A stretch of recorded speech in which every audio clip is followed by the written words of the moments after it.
everybody. I'm Jonathan Edwards, your host for Cruising America's Waterways.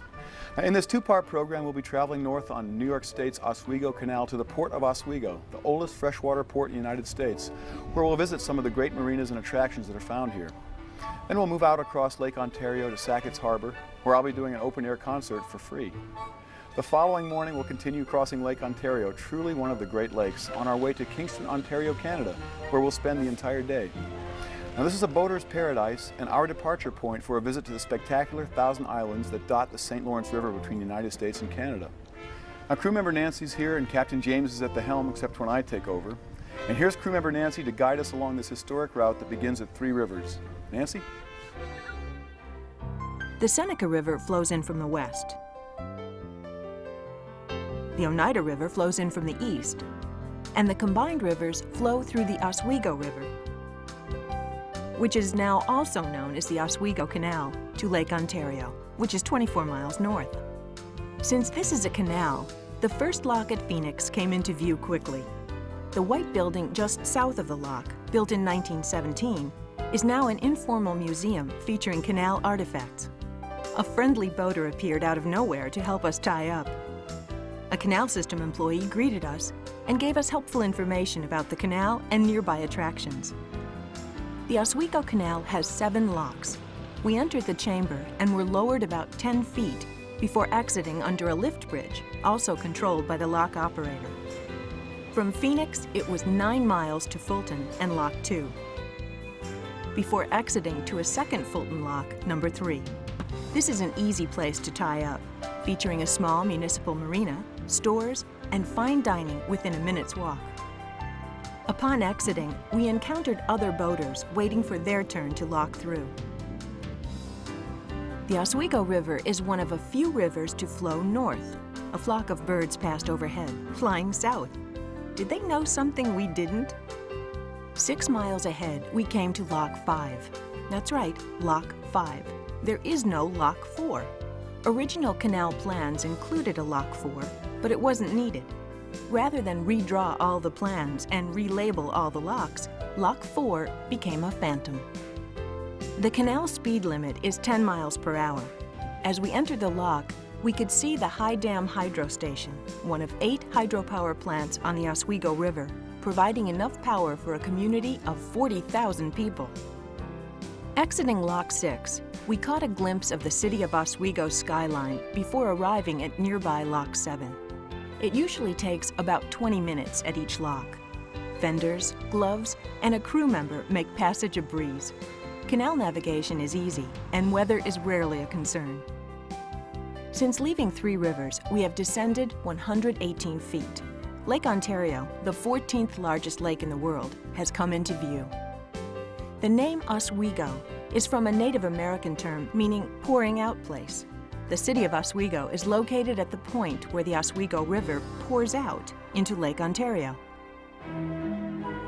Oswego has been a strategic port in the history of North America since the early 1700s.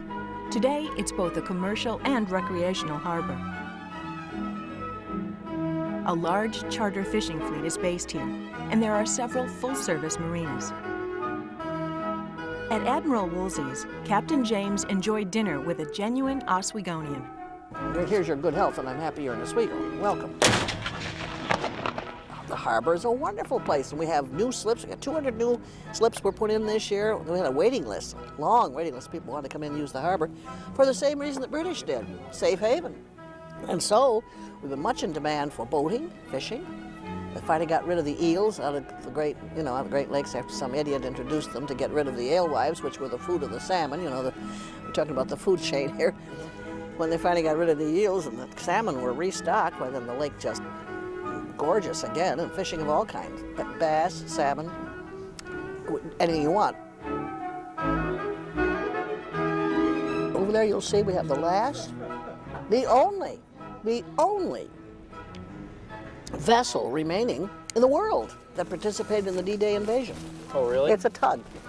And why that wasn't broken up like all the rest after the war, I don't know, but it survived and went to work on the Great Lakes. It was here for 40 years. I used to see it coming and going, but I didn't think anything about it because it belonged to the Corps of Engineers. National Historic Landmark. Built in 1943. And then it was part of the invasion of Normandy, 1944. 1944. Can you imagine what it'd be like in here when this is running? Screaming. It would be Yes. screaming. Fuel capacity, 40,000 gallons. And it consumes 2.5 gallons per minute. Now, how'd you like your car to work like that? Top speed 11 to 12 knots or 13 miles an hour. And the prop diameter is 8.5 feet. Can't reach that far. I wonder how long it took to get to Normandy from here. I don't know, it didn't say. Well, top speed 13 miles an hour. It's about what, 3,000 miles? Yeah. That's how you spoke to the engine room. Down through this. Yeah, And now the phone replaced it eventually? I suppose. Damn the torpedoes! Full speed ahead! Damn the torpedoes, as in forget the torpedoes that are coming at you. Right. All this brass work. Why was it brass? Does brass not corrode or? Right. It doesn't rust. Just tarnishes. But some poor guy's got to polish it every few days. This would be fun to. Boy, to take out.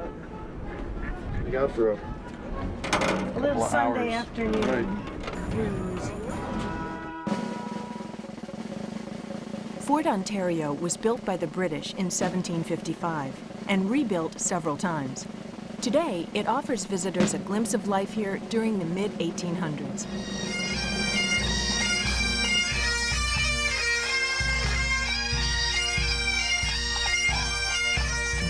Right.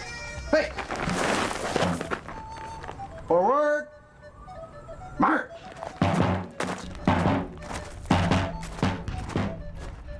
Oswego hosts Harbor Fest, one of the largest harbor festivals in the United States, where a Battle of the Tall Ships is a featured event. During the War of 1812, 3 real tall ship battles took place here.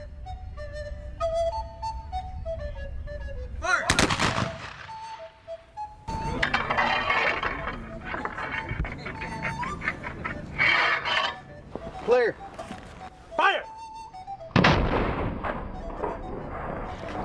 In fact, in the beginning, every single regiment had a band, a regimental brass band that went into battle with the men, right along the left flank. They marched right in.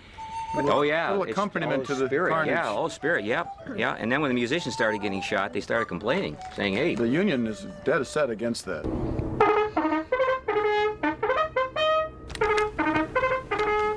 Marine? Military school. Rosemary used her charm to get the Coast Guard to take Captain James out to the harbor lighthouse, where 7 Coast Guard men lost their lives during a crew change in 1942. Today, strange lights have been reported at the site, leading to official documents suggesting unexplained events. Rosemary tells ghost stories about Oswego, which include this modern-day haunting. The next morning, we headed out past the Oswego Lighthouse on our way to Sackets Harbor. Lake Ontario is the gateway to the St. Lawrence River, linking the Great Lakes with the Atlantic Ocean. The trip took about 2 hours, following the course plotted by Captain James. The protected port at Sackets Harbor is lined with marinas. We maneuvered to the public wall just behind the new bandstand where John was to perform. John greeted some of the townspeople who were setting up for the evening event.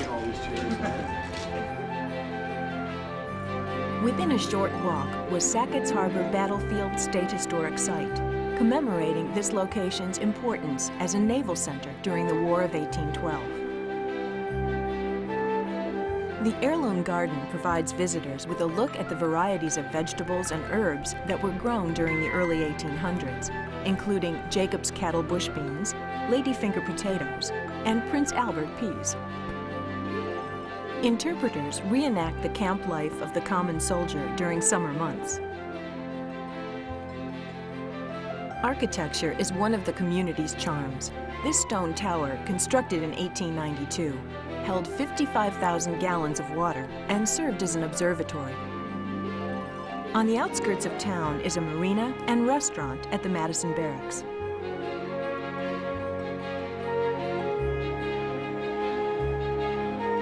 And in the heart of town, overlooking the harbor and within a short walk, is the Ontario Place Hotel, a visitor center, shopping, and a variety of restaurants.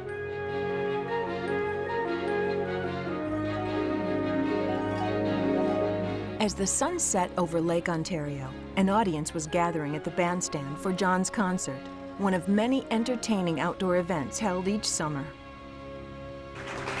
Thank you. Thank you very much. Well, we came here this morning from Oswego by boat, and the trip across the lake was incredible. It's a beautiful day, obviously. I walked all the way around the town. It's very charming, very nice. Looking forward to visiting some of the local establishments tonight after the concert. Anyway, somebody requested that I do this song today on the way into the gazebo, and I'm not sure why exactly, but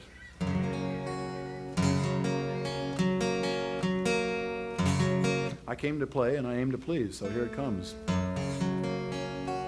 You are my sunshine, my only sun. Come on, you've been singing this in the car for 2 weeks.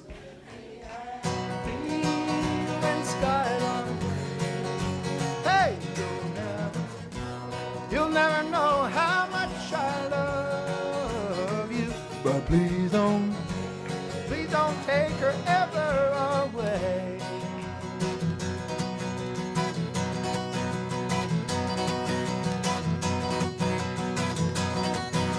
Sunshine, go away today. I don't feel much like dancing. Some man's gone and tried to run my life.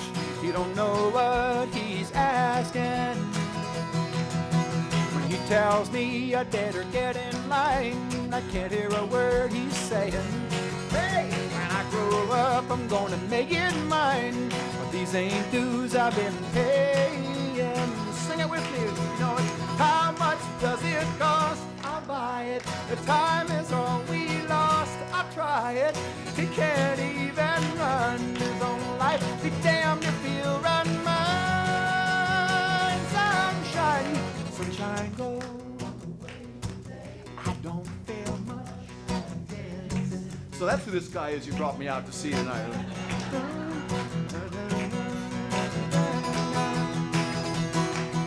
Yeah, working starts to make me wonder where the fruits of what I do are going. He said in love and war all is fair. He's got cards he ain't showing. Sing it again. How much does it cost? I'll buy it. The time is all we lost. I'll try it. He can't even run his own life. Be damned if he'll run mine. Sunshine, sunshine, come on back another day. I promise you I'll still be singing. This whole world is gonna turn around. Brand new bells will be ringing. Hear them ringing. Yeah, yeah, yeah.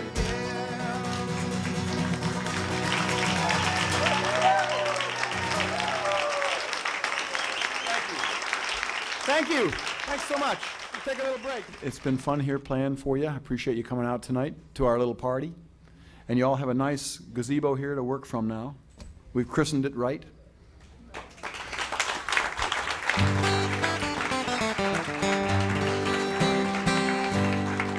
And it really is amazing. I've played in these things before, you know, these kinds of venues, we'll call them, but I've never heard of one being built on volunteer power. And I think that's really a tribute, and I think it's wonderful.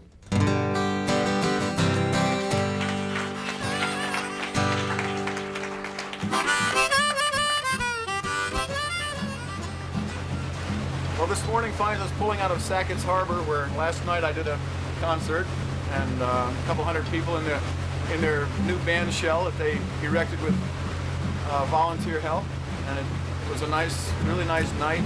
People seemed to have a good time. I certainly did. And this morning we're on our way to Kingston, Ontario, in a light drizzle, but we have plenty of electronic equipment here, and it should be a good day.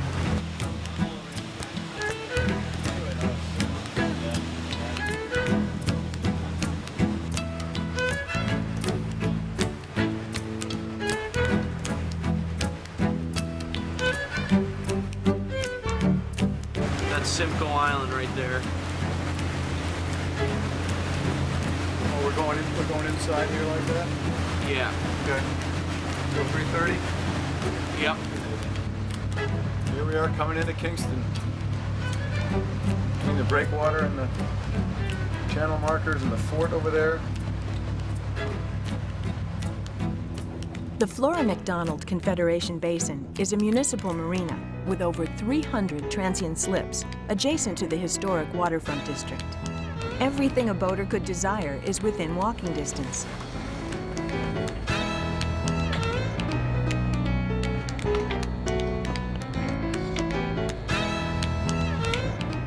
Marina staff welcome arrivals and help with docking.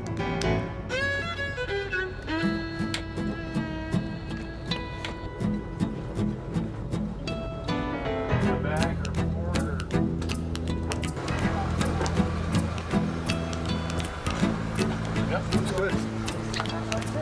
That looks good. Since we crossed an international border, we had to call Canadian Customs from the Marina office, reporting our vessel ID and passengers aboard. Well, we're now checked in with Canadian Customs and we're ready to go today. The Wolf Island Ferry is a short walk from the marina. It offers regular service with a 25-minute ride between Kingston and Wolf Island. Supposed to be Going to a bakery. As you can see, we're dressed for the weather because it's rainy outside. So we're finding all kinds of things you can do when you're on a boat trip. Bakery's a good one. bakery's a good one. Let's go to the bakery. It's an old-fashioned bakery using old-fashioned recipes. It's the kind of stuff your grandmother would have made. Mm-hmm. We make everything, as you can see, by hand. Karen is making pies. Karen's our head baker. Melissa is my daughter. She just started baking this year. And John's our neighbor. He just started working here today, actually. Congratulations. Turn around, John. Hello. Okay, we basically make 3 types of bread, 100% whole wheat, a white, which is the old-fashioned white made with milk and eggs and sugar, like your grandmother would have made, a very sweet white. And this is our Red River bread. It's made with cracked wheat, cracked rye, and flax. We start at 7 o'clock in the morning. We just bake during the day, so that when you walk in here, most of the stuff is no more than a couple hours old. We bake it continuously all day long. It's just a basic tear-apart bun. I just have always liked making pies. I suppose we should buy something here while we're here, you know? Yeah. We should buy a lot of things. Yeah. We've got a long trip ahead of us. That's right. What's your fancy? I want to try everything, but I have to try one of the cheese scones. Cheese scone. Okay. How about you? I'm going to have a raspberry turnover, I think. Sounds like a deal. Thanks, you guys. We'll see you next time. Bye. Have a great summer. See you in a few minutes when we're done with these. All right.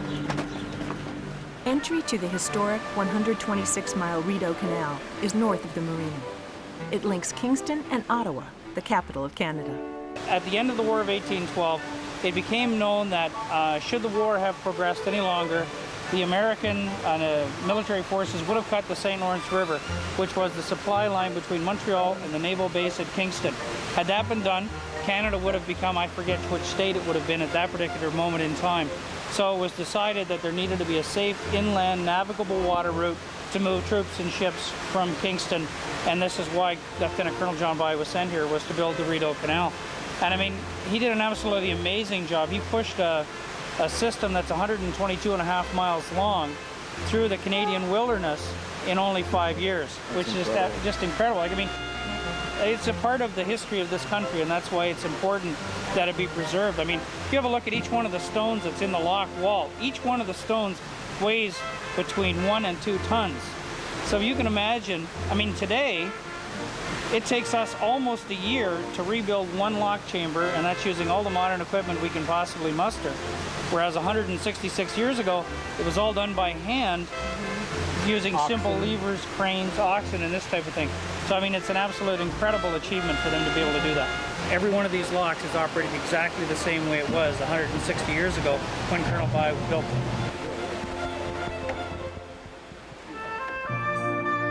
The Marine Museum of the Great Lakes is housed in renovated shipyard buildings. There are exhibit galleries, workshops, a library, and archives. Artifacts recovered from old ships are on display. This painting of Kingston Harbor shows how the busy port appeared in the 1890s. Many of the same buildings are visible today.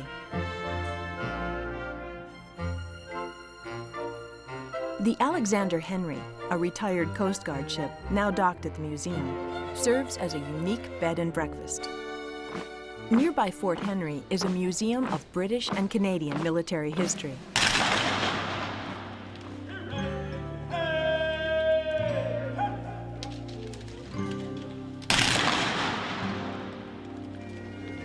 I got to meet David, the fort's mascot. Who's better looking?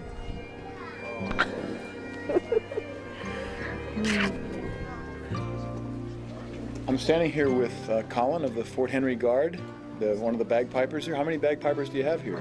We have 2 here that work at the fort, and we have 2 other ones that come up and do sunset ceremonies with us on Wednesday nights. So we have a tiny little pipe band. Let's hear some. All right.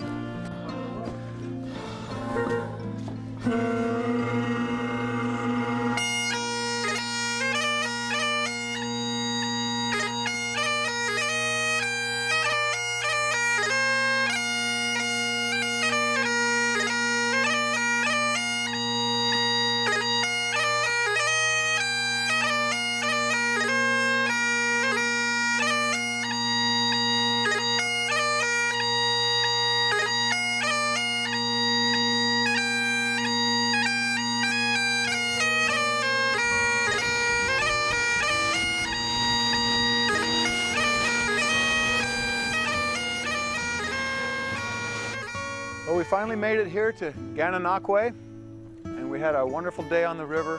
Just beautiful. Kind of a gray day, a little rough water in the beginning, but thanks to Captain James, we made it smooth and fine. And we're looking forward to spending the night here and having some fun. Gananoque's modern municipal marina has 100 transient slips and is within walking distance of downtown. This is the departure point for Gananoque Boat Line's tours of the islands and the area's spectacular architecture and scenery. The Gananoque Inn, operating since 1896, provides waterfront accommodations and fine dining. The Thousand Islands Playhouse, housed in the former Gananoque Canoe and Motorboat Club, is accessible by land or water and offers a summer season of professional theater. The Thousand Islands region offers natural beauty and an historic past that draws families back again and again. Well, this concludes the first part of our program on the Oswego Canal, Sackets Harbor, and the Thousand Islands. Thanks for cruising America's waterways with us, and join us next time as the adventure continues.